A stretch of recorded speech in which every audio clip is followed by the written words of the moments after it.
दोस्तों नमस्कार। स्वागत है आप सभी का आज की इस नई वीडियो में। आज की इस वीडियो का नाम है चाय वाली लड़की। वीडियो बहुत ही शानदार होने वाली है, अंत तक बने रहिएगा। बाहर तेज बारिश हो रही थी, चारों तरफ बादल घिरे हुए थे। दिन के 1 बजे शाम होने का एहसास हो रहा था। बादल गड़गड़ा रहे थे। इंद्रदेव मानो आज पूरी सृष्टि को बारिश में डुबो देना चाहते थे। ऐसी तेज बारिश में तेजी से एक ऑफिस के सीढ़ियों से चढ़कर ऑफिस के वेटिंग रूम में पहुंचा ही था। अभी मैं ठीक से सोफे पर बैठा ही था कि बाहर से 10-11 साल की एक लड़की ने गेट खटखटाया और ऑफिस के अंदर आकर वेटिंग रूम में आ गई। लड़की के हाथ में एक चाय का थर्मस था और एक हाथ में 4-5 डिस्पोजल चाय के कप थे। वह आकर खड़ी हो गई और मुझसे बोली, साहब चाय ले लीजिए। मैं कुछ बोल पाता उससे पहले ही वहाँ ऑफिस में एक कुर्सी पर बैठे हुए पंडित जी ने उस लड़की को अपने पास बुलाया। वह पंडित जी वहीं ऑफिस में कार्यरत थे। मुझे ठीक से तो नहीं पता, लेकिन वह वहाँ पर प्रभावशाली व्यक्तित्व के साथ उपस्थित थे, क्योंकि ऑफिस का हर स्टाफ का व्यक्ति अंदर घुसते ही उनके पैर छूकर उनसे आशीर्वाद लेकर अपनी कुर्सी पर बैठ रहा था। खैर, पंडित जी ने उस लड़की को अपने पास बुलाकर पूछा, बेटा तुम्हारा नाम क्या है? बच्ची ने अपना नाम बताया तो पंडित जी ने पूछा, तुम्हारे घर में और कौन कौन है? लड़की ने शर्माते हुए धीरे से बताया, मेरे घर में मेरी मम्मी, मेरी एक बड़ी बहन और एक छोटा भाई है। पापा ट्रक चलाते थे, लेकिन उनका एक्सीडेंट हो गया है, इसलिए वह अब घर पर रहते हैं। पैसे की तंगी है, इसलिए मम्मी घर से चाय बना कर देती है और मैं ऑफिस जाकर यह चाय बेचती हूँ, जिससे घर में खाने पीने का इंतजाम हो सके। पंडित जी ने उस बच्ची से कहा, बेटा क्या तुम स्कूल जाती हो? लड़की ने फिर धीरे से बताया, जी साहब, मैं अब स्कूल नहीं जाती हूँ। पहले जाती थी, तब से पापा का एक्सीडेंट हुआ है, तब से हम तीनों भाई बहन स्कूल नहीं जाते। फीस के पैसे ही नहीं होते हैं हमारे पास। तब पंडित जी ने उस लड़की को ध्यान से देखा। उसके शरीर पर गंदे पुराने से कपड़े थे, आंखों में बेबसी थी और वह बेबसी आर्थिक तंगी की थी, जिस वजह से स्कूल जाने की उम्र में वह हाथ में थर्मस लेकर उस घनघोर बारिश में, जिस बारिश में लोग घरों में दुबके हुए पड़े होते हैं या चाय पकौड़े का आनंद ले रहे होते हैं, उन घनघोर बादलों में उस घनघोर बारिश की चिंता किए बगैर वह लड़की ऑफिस जाकर चाय बेच रही थी। ऊपर वाला भी किसी किसी को बड़ा कठिन जीवन जीने पर मजबूर कर देता है। पंडित जी ने उस लड़की से कहा, बेटा एक चाय उन भैया को दो। मेरी तरफ उंगली से इशारा करके उन्होंने बताया, और एक चाय मुझे भी पिलाओ। लड़की ने 2 कप चाय डाली, 1 कप चाय मुझे दी और 1 कप चाय पंडित जी की टेबल पर रख दी। पंडित जी ने ऑफिस बॉय को आवाज़ दी। ऑफिस बॉय आया तो उसने कहा, पंडित जी ने कहा, 1 खाली कप और 1 गिलास पानी लेकर आओ, और उस लड़की से कहा, बेटा तुम उस कुर्सी पर जाकर बैठो। लड़की हिचकिचाते हुए ऑफिस के सोफे पर आकर बैठ गई।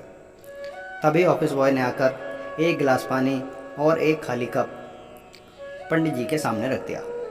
पंडित जी ने डिस्पोजल कप से चाय दूसरे कप में डाली और ऑफिस बॉय से कहा, पहले यह पानी बच्ची को दो और फिर उसके बाद यह चाय का कप भी उस बच्ची को दो, और उस बच्चे से कहो, पहले आराम से पानी पियो, फिर यहीं चाय हमारी तरफ से पियो। और साथ ही उन्होंने 200 रुपये का एक नोट निकालकर लड़की के हाथ में भी थमा दिया। पंडित जी की आंखों में आंसू मचल रहे थे। शायद उस लड़की की हालत देखकर उनका मन द्रवित हो चुका था। मैंने भी अपनी जेब से 50 का एक नोट निकालकर उस बच्ची के हाथ में रख दिया। बच्ची ने सहमते हुए झिझक कर उस नोट को पकड़ा। मेरी आर्थिक स्थिति अच्छी नहीं थी। मैं खुद काम की तलाश में ऑफिस में आकर बैठा था, लेकिन अगर मेरी जेब में कुछ और पैसे होते तो शायद मैं उस बच्ची को और पैसे देने में गुरेज नहीं करता। इस सब के बाद पंडित जी ने उस बच्ची से बड़े प्यार से कहा, बेटा कल तुम अपनी मम्मी या बड़ी बहन को लेकर आना। मैं तुम्हें स्कूल भेजूंगा और तुम्हारे भाई को भी पढ़ाऊंगा। तुम्हारी फीस की व्यवस्था करूंगा। यह सुनकर बच्ची के चेहरे पर एक ऐसी मुस्कान आ गई जैसे उस बच्ची को साक्षात भगवान ने वरदान दे दिया हो, और वह एकदम खुश होकर बोल पड़ी, साहब क्या यहाँ मुझे और मेरी बहन को काम भी मिल जाएगा? तब पंडित जी ने कहा, बेटी पहले तुम कल अपनी माँ को लेकर आओ। वह सब बातें मैं उनसे करूँगा। तुम अभी बच्ची हो और तुम्हें काम करने की कोई ज़रूरत नहीं है। तुम बस मन लगाकर पढ़ाई करने की तैयारी करो।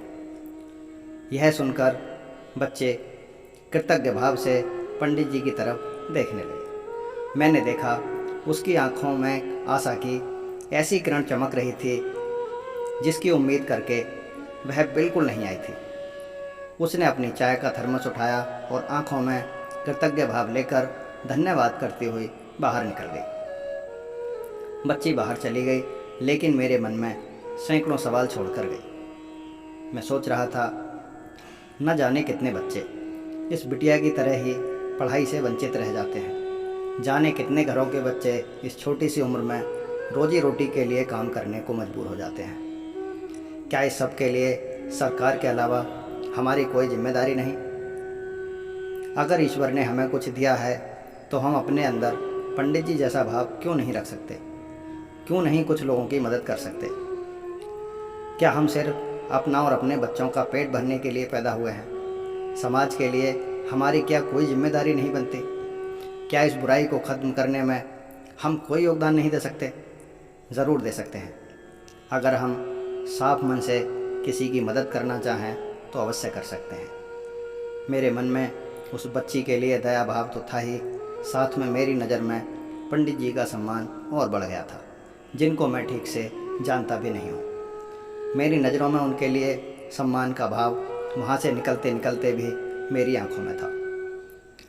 दोस्तों, कैसी लगी आप सबको आज की कहानी?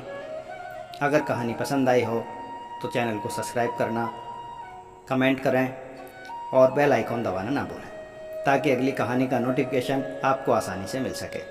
धन्यवाद दोस्तों।